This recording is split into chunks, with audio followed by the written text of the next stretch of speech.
For years, the Xanthar watched Earth from the cold shadows of space. They were a proud and ancient race, their empire stretching across countless star systems, built on conquest and control. They had fought many wars, crushed many civilizations, and each time they learned and grew stronger. But when they observed humanity, something unsettled them. Humans were unpredictable. They didn't always act logically, and they didn't always fight to win. Sometimes they fought simply because they refused to give up. That frightened the Xanthar more than any weapon. They studied our history. The wars, the rebellions, the stubborn refusal to die out, even when defeat seemed certain. After much debate, the Xanthar leadership decided on a plan. Before humanity could become a true threat, they would strike first. But they wouldn't destroy humanity. Not yet. Instead, they would take what they believed to be the heart of human strength. It's women. The Xanthar believed that by capturing select human women, scientists, soldiers, diplomats, they could uncover secrets, bend human will, and eventually use these women to control the rest of Earth. So, without warning, the skies above Earth lit up with fire. The invasion had begun. Massive dark ships blotted out the stars over major cities. In a matter of hours, the Xanthar elite forces touched down, swift and silent, moving with terrifying precision. They bypassed military targets, ignored political leaders, and went straight for their chosen individuals. In Australia, Commander Elise Tan, a naval strategist, was taken from a secure base. In Kenya, Dr. Lina Okoro, a renowned geneticist, vanished from her research lab. In South America, a young activist named Sofia Morales was captured during a public speech. Each woman was chosen for a reason: intelligence, influence, resilience. The Xanthar believed that by studying these women, they could understand what made humanity so dangerously unpredictable. What they didn't expect was what would happen next. Though caught off guard and scattered, the women were not helpless. Even in chains, their minds were sharp, their spirits unbroken. On board the prison ships, they quickly realized they were not alone. They met each other in dark corridors and cold holding cells, and slowly they began to share information, ideas, and hope. No one had told them to resist, but resistance was in their blood. Meanwhile, back on Earth, the world reeled from the sudden attack. Governments scrambled to respond, but communication lines were down, satellites were destroyed, and panic spread fast. Yet as chaos unfolded, something else began to grow: unity. The human race, so often divided, started to come together. Old enemies stood side by side. Scientists worked through sleepless nights. Soldiers stood ready without orders. The loss of these women had struck something deep in the hearts of people everywhere. These weren't just individuals. They were symbols of everything humanity valued: courage, knowledge, freedom. And though the Xanthar had planned their attack with precision, they had overlooked the one thing that always turned the tide in human history: the power of people who refused to be broken. High above the earth, as the stars watched silently, the captured women sat in silence, their minds already working. The Xanthar had them, yes. But the war was far from over. What the aliens didn't know was that by capturing these women, they hadn't weakened humanity. They had given it a reason to fight harder than ever before. And somewhere in the vast cold halls of the Xanthar ship, something had begun. A spark. A plan. A quiet promise. You made a mistake. A very big one. Inside the cold metal walls of the Xanthar prison ship, the atmosphere was silent, but tension ran deep beneath the surface. The captured human women were watched closely by the alien guards, creatures tall, armored, and emotionless. Yet even behind force fields and locked doors, one woman stood out. Sergeant Emily Hayes, once a frontline commander known for leading impossible missions, was not the kind of person to accept defeat. She observed everything: the routines of the guards, the patterns in the hallway lights, the weak points in the door mechanisms.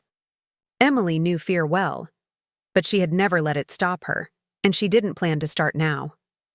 Slowly, she began talking to the others, calmly, carefully.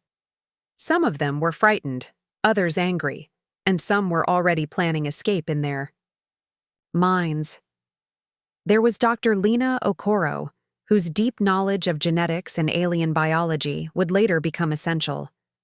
Sophia Morales, the activist, had a gift for inspiring hope and uniting strangers. From different parts of the world, with different languages and backgrounds, the women had never met before, but Emily helped them find a common voice. She reminded them that they were not victims. They were the future resistance. Over time, in whispers and coded gestures, a secret group began to form. Ideas were exchanged through scraps of paper hidden in shoes or whispered through the vents.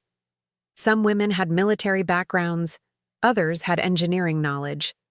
A few understood alien languages, picked up from Earth's early space listening stations. Piece by piece, they began to understand the ship's layout. The prison ship, massive and dark, moved silently in orbit above Earth, but its systems had weaknesses. Emily noticed how one of the alien guards limped slightly, probably injured in a past mission. That guard took longer routes and lingered near control panels. Dr. Carter discovered that the Xanthar's biolocks were sensitive to temperature shifts, something that could be manipulated. Little things began to add up. It wasn't much, but it was a start. The women began testing boundaries, pushing just enough to learn more without raising suspicion. They weren't ready yet, but soon they would be. Back on Earth, scattered pieces of the puzzle were coming together. Humanity, though caught off guard, was not staying silent. Hidden satellites picked up fragments of the Xanthar communication signals. One of them, intercepted by a deep space research team in Canada, revealed something shocking: a transmission showing the faces of the captured women. The message wasn't a threat, but a warning. The Xanthar believed they had broken the spirit of Earth by taking its best and brightest. Instead, they had awakened something else. Across nations, military and civilian networks lit up with a quiet but growing storm. Resistance groups formed in secret. Engineers worked overnight to develop counter-technology. Hackers began tracing alien signals. It wasn't a coordinated attack yet, but the signs were clear. Humanity was not going down without a fight. Meanwhile, back aboard the prison ship, Emily finally called the first secret meeting. It was held in the food storage area, under the cover of darkness. She laid out a rough escape plan. Not perfect, but possible. The women would need to disable the force fields, create a power surge to distract the ship's guards, and use the B maintenance tunnels to reach the central control system. They didn't have weapons, they barely had tools. But they had something stronger: each other. As Emily looked around at the tired but determined faces, she felt the shift. The fear was still there, but something else had taken its place: fire. The Xanthar thought they had captured humans, but what they had really done was give these women a reason to rise. The first step of the escape plan was set for 3 days later, during a scheduled systems check. The countdown had begun, and none of them knew if they would survive. But one thing was certain: this was no longer a prison. This was a battlefield waiting to open. Deep inside the Xanthar prison ship, tension was at its peak. The air felt heavier, colder, and every movement was calculated. The women, led by Sergeant Emily Hayes, had finally reached the point of no return. After days of secret planning and careful observation, they were ready. Dr. Carter and Dr. Okoro had managed to reroute a minor power circuit that connected to the ship's internal communication system. It was a risk, but they had no choice. With a small device built from scraps of alien tech and parts pulled from the food dispensers, they sent out a hidden signal, short, encrypted, but strong enough to reach Earth's deep space receivers. The message was simple. We are alive. They have our people. Strike now. The moment the signal was sent, they immediately moved to sabotage several key systems. They overloaded power lines and maintenance corridors, corrupted surveillance feeds, and jammed internal comms. The lights flickered, alarms flashed, and for the first time, the Xanthar ship felt unstable. Confusion spread among the guards. And their arrogance, the aliens had never considered that unarmed prisoners could be a threat. Back on Earth, the signal did not go unnoticed. The message was picked up in a joint operations station hidden beneath the Swiss Alps. Within minutes, it had reached global military leaders.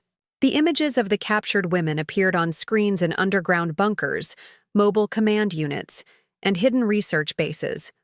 No one hesitated. Humanity, though scattered and diverse, had always shared a common instinct when threatened: survival through resistance. Across continents, people rose to action. Old rivalries were pushed aside. Satellites that had gone dark were reactivated. Nations that once distrusted each other now shared resources and intel. Scientists, engineers, and soldiers worked side by side, decoding the alien tech and building something never seen before: Earth's first deep space attack vessel. It wasn't perfect. It wasn't even fully tested. But it had one thing the Xanthar couldn't predict: human spirit. The newly formed Earth Defense Fleet launched from an old space station orbiting just beyond the moon. The main ship, the Horizon Spear, was built in record time using parts from retired shuttles, private research spacecraft, and classified defense tech. It was armed with electromagnetic pulse weapons, reinforced with alien alloy plating salvaged from crashed scout ships, and piloted by the best humanity had to offer. At its helm was Commander Raj Mehra, a seasoned astronaut and tactician, who had lost his own sister during the initial Xanthar raids. He had one goal: bring them back and make the invaders regret ever touching Earth. As the fleet began its silent journey toward the Xanthar flagship, the world watched from below. Crowds gathered in cities, towns, and remote villages. They watched on screens, listened on radios, and followed every update with hope in their hearts. This was no longer just about rescue. It was about sending a message that humanity would never kneel to tyranny, no matter how powerful the enemy. Meanwhile, aboard the Xanthar prison ship, the sabotage had caused more damage than expected. Multiple systems failed at once. Oxygen levels dropped in certain sections, engines sputtered, and internal defenses shut down. The alien crew scrambled to regain control, but they were trained for war, not rebellion from inside. Sergeant Hayes and her team moved quickly, locking down a security room and using it as a temporary base. With stolen keycards and a hacked console, they accessed part of the ship's navigation system. It was risky, but it gave them a small chance to guide Earth's fleet directly to their location. They knew the Xanthar would retaliate soon. They could hear the heavy boots of guards outside, barking orders in their guttural language. But the women didn't back down. They were ready. For the first time, the Xanthar flagship felt like a hunted beast. And far in the distance, streaks of silver light moved through space. The Earth fleet was coming. The counterattack had begun, and this time, the fight was on humanity's terms. Inside the dark corridors of the Xanthar prison ship, something had shifted. What was once a place of fear and silence had become a hive of quiet strategy. The women, no longer waiting for rescue, had begun to take control in small but powerful ways. Led by Sergeant Emily Hayes, they explored every part of the ship they could reach: air ducts, maintenance shafts, unused control panels, and slowly started piecing together how the alien vessel truly worked. The Xanthar technology was far more advanced than anything on Earth, but the women were quick learners. Using their combined knowledge, especially the sharp mind of Dr. Amelia Carter, they began decoding alien symbols and systems. Amelia, a scientist with a background in theoretical biology, became obsessed with one strange part of the ship, the warm, pulsating core deep beneath the engine rooms. After sneaking into a restricted section and studying stolen data from a control panel, she uncovered a terrifying secret. The entire ship, and possibly the whole Xanthar fleet, was powered not just by machines, but by a living, bioengineered organism, a central brain-like creature that connected through organic wires and systems, providing energy and control to every ship in their empire. It was both power source and command center, and if it could be destroyed, it would cripple the Xanthar's fleet in an instant. Amelia shared her discovery with Emily, and the two began forming a dangerous plan. If they could find a way to reach the organism and destroy it, they might be able to shut down the ship's defenses just as Earth's forces arrived. But the task was far from easy. The organism was located in a secure chamber, surrounded by sensors and patrolled by elite guards. They needed a distraction, something big enough to pull the enemy's attention away from the core. While Amelia worked on mapping the best path to the organism, Emily gathered the women and carefully explained the mission. No one hesitated. They all understood the risk, but they also knew this was their best chance, not just for themselves, but for humanity. As Earth's military ships drew closer to the Xanthar flagship, tensions grew. The women could see flashes of movement through the small viewing windows, strange blue lights in the distance, the signs of Earth's approaching fleet. It was both hope and pressure. They had to act fast. The Xanthar, meanwhile, had begun to notice that something was wrong. Systems were failing more often, patrol patterns were being interrupted, and one of their guards had found a hacked control pad left behind in a hidden corner of the ship. Alarmed, the aliens tightened security, locking down several sections and sending extra guards to search for intruders. The women knew their window of opportunity was closing. Emily made the decision to launch the distraction, a fake explosion, deep in the lower maintenance deck. A team of women set small devices to overload the circuits, and when they detonated, alarms blared across the ship. As expected, many guards rushed to contain the blast, thinking it was the start of a larger rebellion. At the same time, Emily, Amelia, and a small team slipped through the chaos, moving closer to the bioorganism chamber. With every step, the pressure grew. The corridors were tighter, the security systems more complex, and they could hear the strange pulsing sound of the alien creature just ahead. Amelia carried a small device they had built to deliver a targeted energy spike, something strong enough to cause internal collapse within the creature's nervous system. They didn't know if it would work, but they had no time left for doubt. As the women moved into position, Earth's fleet finally reached the edge of the Xanthar defenses. The space above Earth was no longer quiet. Dozens of human ships formed into attack formation, preparing for a battle that could decide the future of the planet. In that moment, two different battles were beginning, one in the stars and one inside the heart of the enemy's power. The mission had reached its most dangerous point, and the next few minutes would determine everything. The silence before the storm had ended. Now came the awakening. Far above Earth's surface, the stars lit up with fire as the long-anticipated clash began. The Xanthar fleet, dark and silent, waited like a storm on the edge of the atmosphere, their ships shaped like blades of night. But humanity had come prepared. The Earth Defense Fleet, though smaller and less advanced, moved with purpose and unity. Dozens of ships emerged from low orbit and moon bases, flying in tight formations, their weapons charged and ready. The silence of space was shattered by the flash of lasers, electromagnetic blasts, and the explosive roars of antimatter bursts. The battle had begun. As ships twisted and spun through the chaos, each side fought with everything they had. Earth's pilots used speed and creativity to dodge the more powerful Xanthar weapons, striking weak points in enemy hulls with precision. Commander Raj Mehra led the charge aboard the Horizon Spear, his voice steady over the radio, guiding his team through the chaos with calm focus. Yet even with all their effort, the fight was not easy. The Xanthar were relentless, and for every enemy ship that fell, more seemed to take its place. Meanwhile, within the Xanthar prison ship, chaos had reached its peak. The distraction caused by the sabotage had worked, but the enemy was beginning to regroup.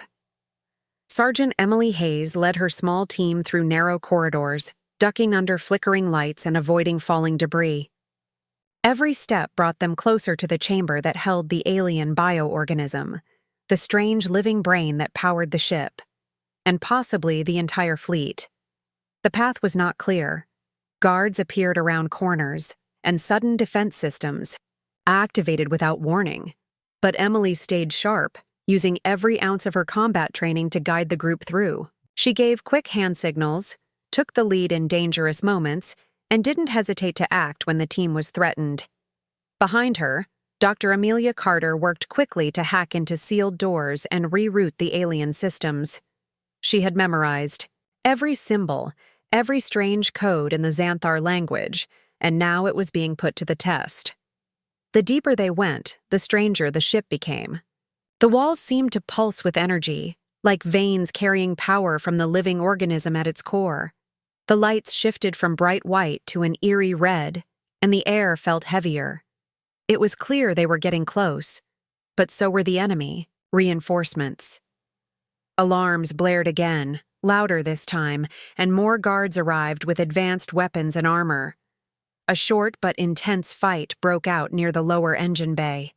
The women fought with stolen weapons and improvised tools, using cover and teamwork to survive. One of the women was injured, but refused to stop. Every second counted. As the battle above Earth raged, the team inside the ship knew they were running out of time. If the sabotage failed, the Xanthar would turn the tide, and Earth's fleet would fall. Finally, after what felt like an endless journey through the ship's inner core, the team reached the outer ring of the bioorganism chamber. A heavy blast door stood between them and their goal. Dr. Carter stepped forward, her hands shaking slightly, but her eyes full of fire. She connected her device to the alien console, tapping into the core system. For a moment, everything was silent.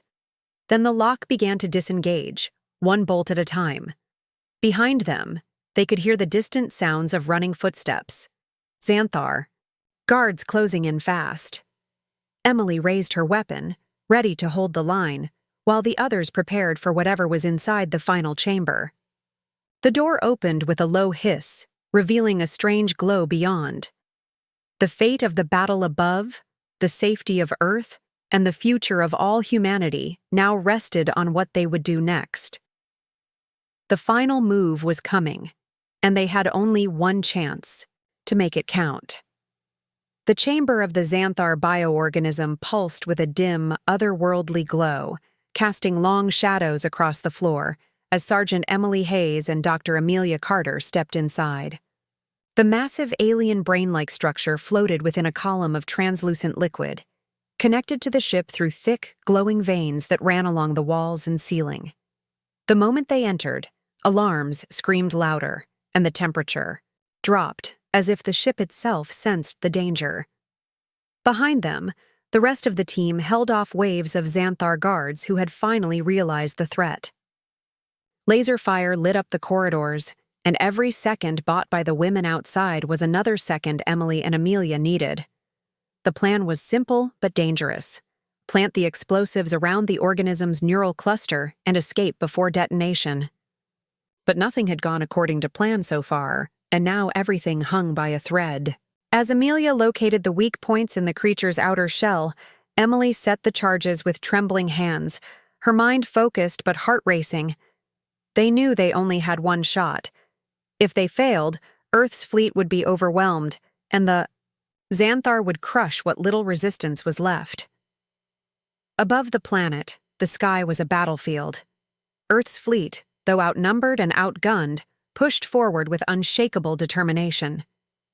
The Horizon Spear led the charge, targeting the Xanthar vessels that showed signs of power loss and confusion, proof that the sabotage inside the flagship was working.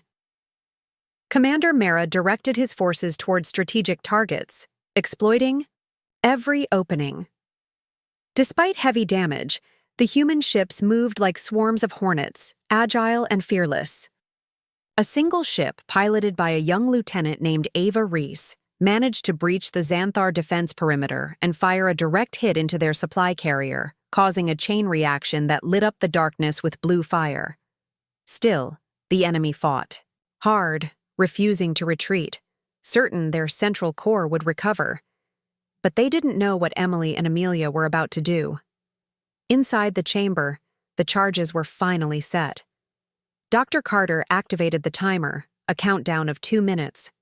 But just as they turned to run, a side door burst open, and 3 heavily armed Xanthar soldiers charged in.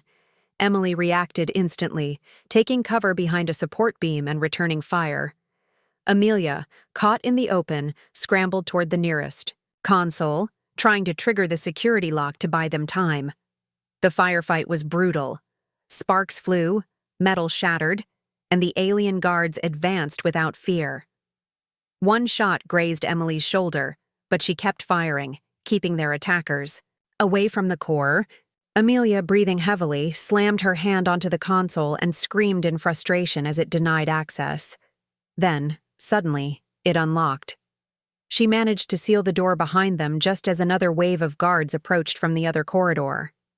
They had only 60 seconds left. Staggering out of the chamber, wounded but determined, the 2 women shouted for the team to fall back. The hallway behind them shook as more explosions rocked the ship. The team moved quickly, carrying the injured and covering each other. Time was running out. As the final seconds ticked away, they reached a narrow escape pod bay that had been abandoned during the battle. Amelia forced the controls open, and one by one, the women climbed inside. Emily was the last to enter, looking back down the hallway toward the organism's chamber one final time. Then, the timer hit 0. The explosion was like a wave of thunder and light. The core chamber erupted, tearing through the ship's vital systems. Across the Xanthar fleet, lights dimmed, weapons powered down, and engines stuttered. In space, the alien ships faltered, drifting without control. Earth's fleet saw the moment and pushed harder, overwhelming the confused enemy. One by one, Xanthar ships broke formation and began to retreat, some fleeing, others falling into Earth's atmosphere in flames. Humanity had done the impossible. The flagship was crippled, and the heart of the Xanthar fleet had been destroyed. The escape pod drifted away from the dying ship. Emily and Amelia sat in silence, bruised, burned, and breathless. Around them, the stars were peaceful again, but the battle still echoed in their hearts. They had risked everything, and won. Earth was safe. The Xanthar had fallen. And in that moment, the message was clear. Humanity would never be conquered. The silence that followed the battle was unlike any silence Earth had known before, not empty or uncertain, but full of meaning, of survival, of a future reborn. The Xanthar fleet, once the unstoppable force that darkened Earth's skies and stole away its brightest minds, now drifted in ruins across the edge of space. The surviving invaders fled through fractured wormholes and broken warp gates, their pride shattered, their grip on Earth lost forever. In the days that followed, as the last echoes of war faded from orbit and the wreckage of alien metal rained down like strange meteors, humanity stood united as never before. The once captured women, those who had endured the heart of the enemy's prison and struck the final blow, returned not as victims, but as heroes. Sergeant Emily Hayes, once a soldier known only to her unit, now walked through the crowds of a grateful planet with quiet strength. Dr. Amelia Carter, the scientist who had unlocked the key to the Xanthar's defeat, found herself leading discussions, not just on biology but on Earth's future beyond the stars. The other women who had stood with them, each brave in their own way, were celebrated across continents. Streets were named after them. Children learned their stories. Their courage had become a new language of hope. But even as the world celebrated, the leaders of Earth understood that the war had only been the beginning. Humanity had glimpsed the true scale of the galaxy, and it was far greater, far more dangerous than they had ever imagined. In hidden bunkers and open halls, military strategists and scientists worked together, poring over salvaged Xanthar tech and drawing maps of space that had, until now, been the realm of dreams. Humanity had survived the first contact, but they knew it would not be the last.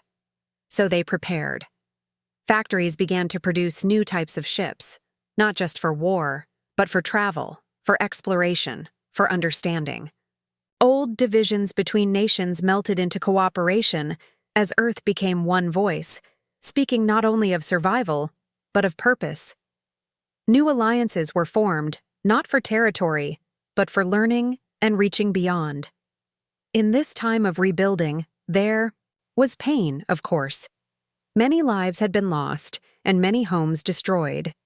But even through sorrow, there was resolve.